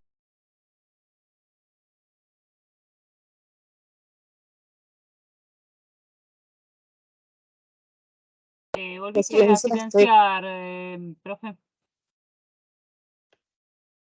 Otra vez me silencié. Yo les juro que no me silencio. Pero... No, puede ser que a veces cuando baja señal, ¿viste? Se silencia solo. Bueno, vayan avisándome porque juro que no es voluntario. Pero les estaba comentando, mientras estaba silenciada, que esta cuestión de el error, la lectio facilior, ¿no? El error por banalización, o sea, cuando desconocemos un término y lo suplantamos por otro que en la cadena de escritura parece similar, también sucede en el campo de la oralidad, cuando encontramos una palabra, no sabemos muy bien qué significa y solemos reemplazarlo por algo que suena parecido, similar, o tiene eso, una cadena tanto sintagmática como fónica similar. Entonces les traía esto, les voy a mostrar algunos ejemplos, digamos, de la oralidad y cómo después los vamos a poder trasladar a ejemplos de nuestros testimonios. En España, en el sur de España, en la Extremadura, acá abajo vemos este mapita de la Extremadura, hay un pueblito que se llama Ciruela, Ciruela con S, ¿no?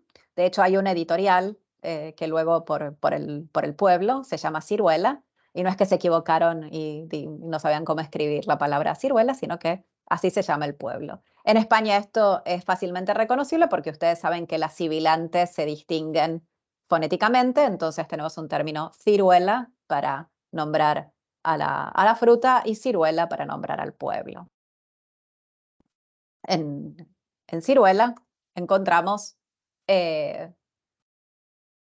un problema que llega a nuestros territorios, y ustedes habrán escuchado, a lo mejor los más jóvenes no tanto, no sé si en Colombia también esto circula, pero en Argentina, para alguien que se hace el sabelotodo, le solemos decir la maestra ciruela. Por favor, alguien que me diga si alguna vez escuchó este término, sí o no. Sí, sí. Sí, lo escuchamos. Muy bien. Para lo mejor los que por si se hubiese perdido, por si los tiempos se hubiesen perdido el término, aquí eso, lo sabelo todos, ¿no? Es esto de hacerse de la maestra ciruela. Y casi siempre lo encontramos en los textos y en muchos textos, también infantiles, escritos con una C. Cuando uno va a los libros de proverbios españoles, principalmente a los libros de proverbios del siglo XVI que empiezan a existir, los refranes y proverbios, encuentra un proverbio bastante similar a lo que nosotros decimos por la maestra ciruela y que hemos relacionado siempre con una ciruelita, con una fruta, y que dice que es la maestra de ciruela que no sabía escribir y puso escuela. O sea, una maestra que que ponía una escuela sin saber demasiado, ¿no? O sea, se hacía la sabelotodo y apenas sabía escribir, pero el primer refrán ni siquiera era una maestra, sino que era el maestro de ciruela, que no sabía para sí, ¿no? Ni siquiera de la escritura. Algo similar, vemos que, fíjense ustedes que en la cadena, si se quiere, sintagmática y hasta todos los refranes, hay muchos refranes que funcionaron también como poesía, y este es un gran ejemplo, ¿no? Muchas veces encontramos rimas internas en los refranes para memorizarlos mejor. Fíjense cómo evoluciona este refrán, desde el maestro de ciruela, que no sabía para sí y puso escuela, más tarde a la maestra de ciruela, que no sabía escribir y puso escuela, y que a nosotros llega ya sin conocer este pueblito tan chiquitito de la Extremadura española, y que al perder toda esta diferencia entre las sibilantes, ya perdíamos la referencia al pueblo ciruela y lo relacionamos con una ciruela, y a esto sábelo todo le decimos la maestra ciruela. No te hagas la maestra ciruela, ha sido una frase que al menos para muchos de otras generaciones circulaba en los colegios, en las escuelas habitualmente. Un ejemplo de banalización, ¿no? De lectio facilior, si se quiere, en el campo también de la oralidad, ¿no? O sea, toda esta cuestión de cómo se banaliza una lectura que era sobre un pueblo, sobre un maestro, y termina aquí como la maestra ciruela, como la fruta ciruela, y para la sábelo todo. Otro ejemplo que pobló también para otras generaciones, lo que llamaban las rondas infantiles, los cantos de los niños, ¿no? A la hora de jugar, y que en algún punto podemos relacionarlo con un material, si se quiere, mucho más culto, ¿no? Aquí tenemos a esta Virgen de Leonardo, de la Virgen de la Cueva, ¿no? De esta Virgen tenemos también una banalización. Muchos de nosotros también conoceremos este cantito que decía: el que llueva, la vieja está en la cueva, los pajaritos cantan, la vieja se levanta, que ha circulado también con distintas versiones, a veces en los distintos seminarios, cuando hay gente de otros países me dicen: uy, en el mío no son los pajaritos, sino, no sé, los gorrioncitos, ¿no? Cantan. Están todas estas otras variantes, pero que también es una banalización que viene de un poema español más extenso sobre la Virgen de la Cueva. La Virgen de la Cueva también tiene digamos, su culto en España, y lo que decía, nosotros lo transformamos en una vieja porque no teníamos esta Virgen, digamos, este culto a esta Virgen en nuestras pampas, ¿no? Entonces, el que llueva, la Virgen de la Cueva, donde los pajaritos cantan, la luna se levanta, o sea, la luna se va, ¿no? Empieza el día, que sí, que no, que caiga un chaparrón, que le canta el labrador, ¿no? También está esta cuestión eh, de, de que estos eran cantos, si se quiere, más populares. Pero pueden ver ustedes como aquí también hay en la oralidad una lectio facilior que, al no conocer, al no tener esta posibilidad de remitir en nuestro contexto a una virgen, a la Virgen de la Cueva, se cambia por un término bastante similar, este de la vieja, y ahí digamos, encontramos también estos otros fragmentos en el texto. Dos ejemplos, pero para mostrarles que lo que le pasa a los copistas muchas veces, también cuando se están dictando a sí mismos y desconocen un término, que lo que van a hacer es relacionarlo con un término que sí conocen. Entonces, cuando encuentran un término oscuro que no puedan llegar a descifrar qué es, van a echar mano de su conocimiento, y estas banalizaciones o lectio facilior que aquí encontramos, digamos, más en el campo de la oralidad, también se van a dar en nuestros textos manuscritos. Porque lo que tenemos es lo que Blackwell llama también el principio del menor esfuerzo. Con frecuencia sustituimos una lección, ¿no? Un pasaje más difícil o desconocido por una lección más fácil o cercano a nuestro contexto, lo que se llama la banalización. Lo que quiere decir es que tendemos a igualar el texto según también los rasgos estilísticos más usados, o sea, el principio de la simetría. Siempre también, si un escriba está transcribiendo un texto y aparece un término que no le suena, lo va a tratar de relacionar con lo que viene copiando. Entonces ahí también puede producir. ¿Te hago una pregunta? Y Sí. este principio del menor esfuerzo, cuanto más o menos se incorporara, daba más o menos calidad al producto, es decir, había una jerarquía de copistas, digamos, en función de cuánto Ajá. usaran eso o no ese recurso. No, yo creo que es un recurso involuntario también, que nosotros estamos aquí comprendiendo, ¿no? Desde, si se quiere, el análisis de cómo trabajaban los copistas. El copista siempre intenta hacer su trabajo lo mejor posible, son expertos. Los copistas son siempre, rara vez, o sea, fíjense, por ejemplo, el caso de la noticia de quesos, ¿no? Este no era un copista, este era un despensero que hizo lo que pudo. Entonces, fíjense ustedes en la calidad de la copia de lo que yo les mostraba. El hombre, si volvemos atrás en las diapos, tenemos, por ejemplo, una gran diferencia entre el copista de las glosas emilianenses, ¿no? Que es un copista que, a pesar de que no tiene muy buenos materiales a mano, fíjense, hace unas iniciales destacadas, sabe copiar, mantiene la impaginación, deja unos márgenes. Pero el despensero de la noticia de quesos no le importaban ni los márgenes ni nada. El hombre lo único que quería era mostrarle a su señor que él no se había robado ningún queso, que su despensa estaba completa, ¿no? Y aprovecha al máximo la hoja. Fíjense, trata de aprovecharla todo lo posible, ¿no? Entonces, claro, aquí va a ser una escritura, si se quiere, mucho más descuidada y seguramente va haciendo un montón de errores que hoy no podemos como ni siquiera recuperar porque la hoja está muy dañada. Pero los copistas, el copista que a ello se dedica, es siempre un profesional de la escritura. No quiere equivocarse, para nada. Lo que pasa es que son errores involuntarios y la banalización sí me interesa dejarla claro porque siempre va a estar. Siempre es algo que estos errores involuntarios van a estar, pero no es que el copista quiere hacer mal su trabajo o quiere esforzarse lo menos posible. Eso es, si se quiere, son hasta un principio, si se quiere, involuntario, ¿no? Pero nosotros ya como lectores, como editores, tenemos que pensarlo desde un lugar de análisis. Y editores hubo siempre.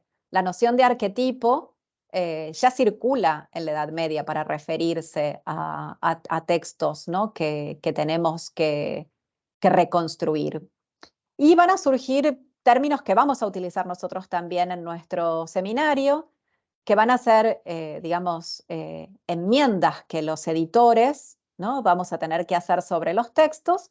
Un tipo de enmienda es lo que se llama la enmienda sobre los códices, o sea, cuando yo tengo un texto que se copió, imaginemos, en 4 manuscritos, que esto podía suceder. A veces se copiaba un texto, otro, por ejemplo, se volvía a copiar y se regalaba, o este señor tenía distintas posesiones, distintos castillos y quería una copia de esa crónica, de ese texto en cada una de sus posesiones, entonces se copiaba varias veces.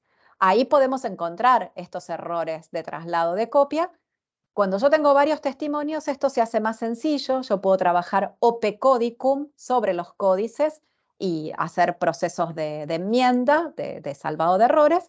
Y cuando a veces tengo un solo manuscrito, vuelvo otra vez al de la noticia de los quesitos, porque es la que estábamos viendo, es lo que se llama la enmienda ope ingeni, ¿no? Sobre nuestro ingenio, como un poco decía también, decían Segre y decía también Blecua, ¿no? El ingenio de los editores, que tienen que poder comprender el texto todo lo posible y proponer enmiendas lo más fiable posibles.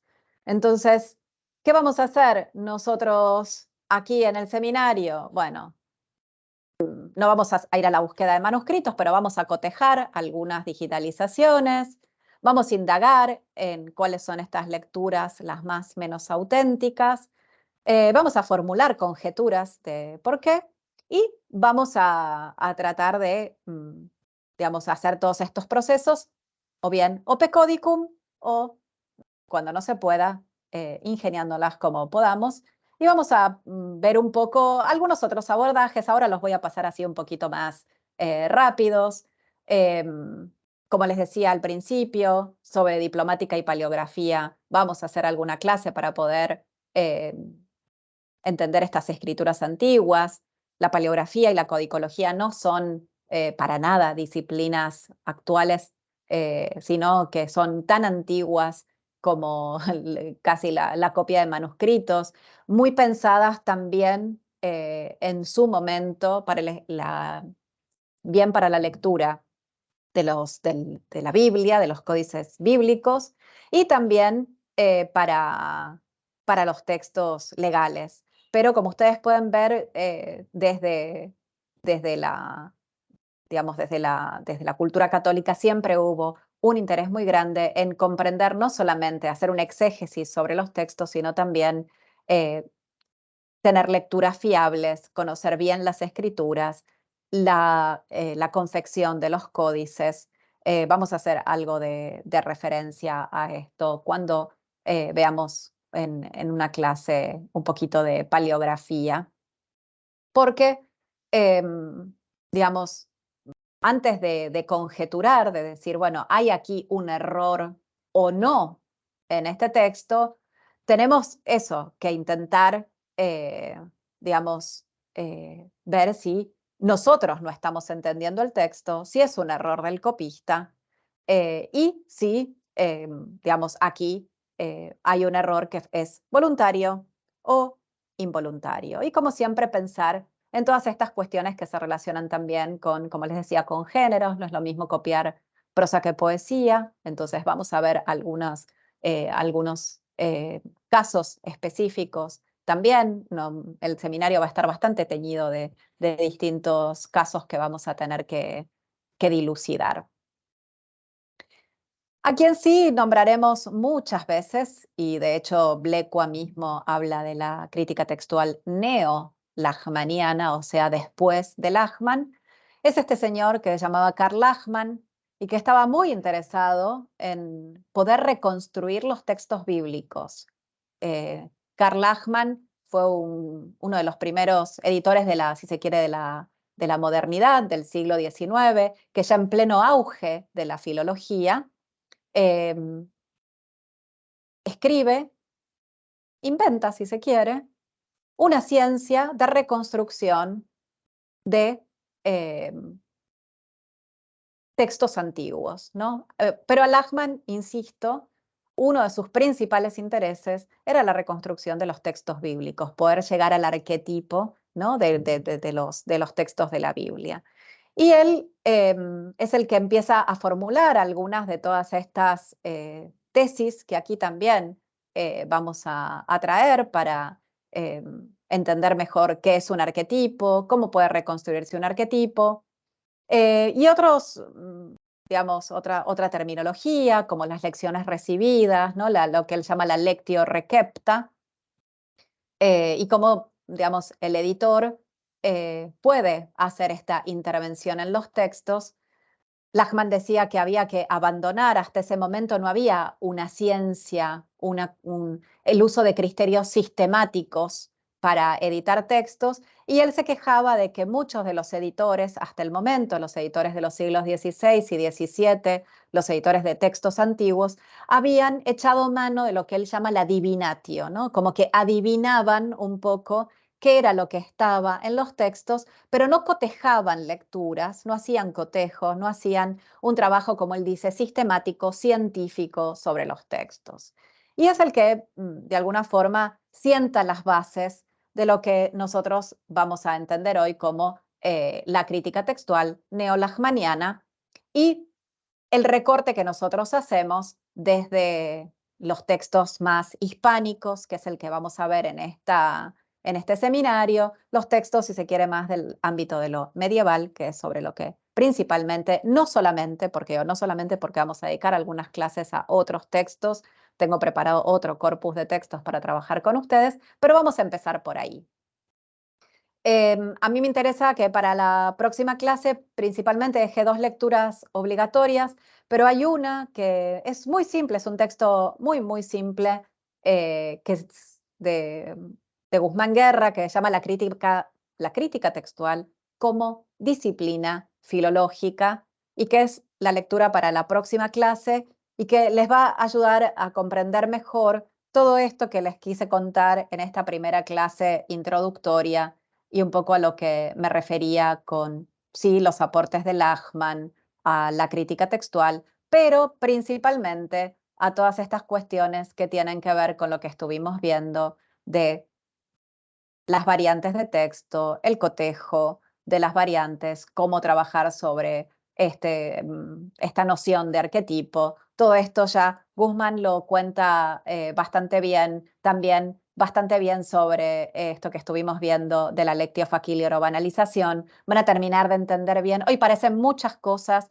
parecen muchos términos, se van a ir entendiendo muchísimo mejor a medida que el seminario avance. A mí me interesaba darles este paneo general e insisto, para la próxima clase es súper importante que leamos, perdón, este texto de Guzmán y el otro que les dejé de Lucía Mejías para poder empezar la próxima clase, debatirlos un poco, ver las cosas que resultaron más simples de comprender y las que no. Están en el campus, están aquí en la diapo, pero también los pueden leer directamente desde el link que les dejé en el campus.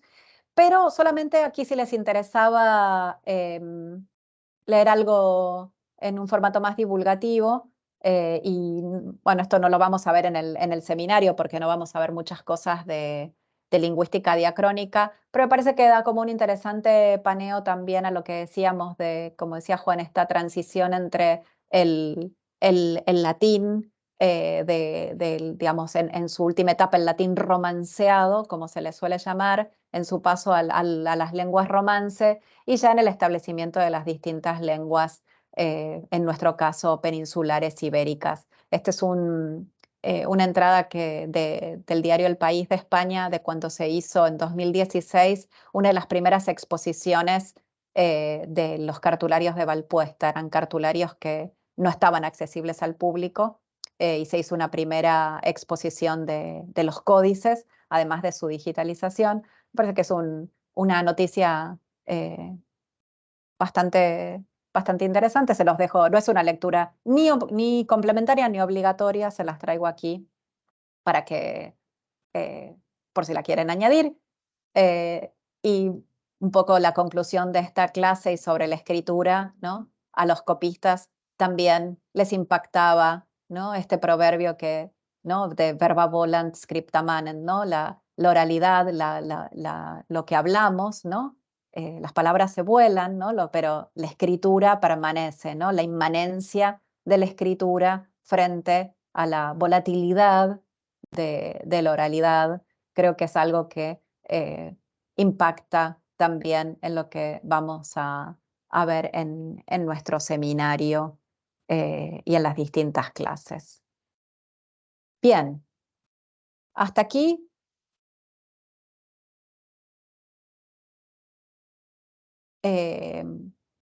Lo que traje para la clase de hoy. ¿Alguna pregunta, algo que hayan dejado en el chat? Voy a revisar por las dudas. Bueno, perdón, porque cuando tengo las diapositivas en grande no puedo ver el chat. Pero bueno, creo que ya contesté de qué año eran los textos. ¿Hay alguna otra pregunta más?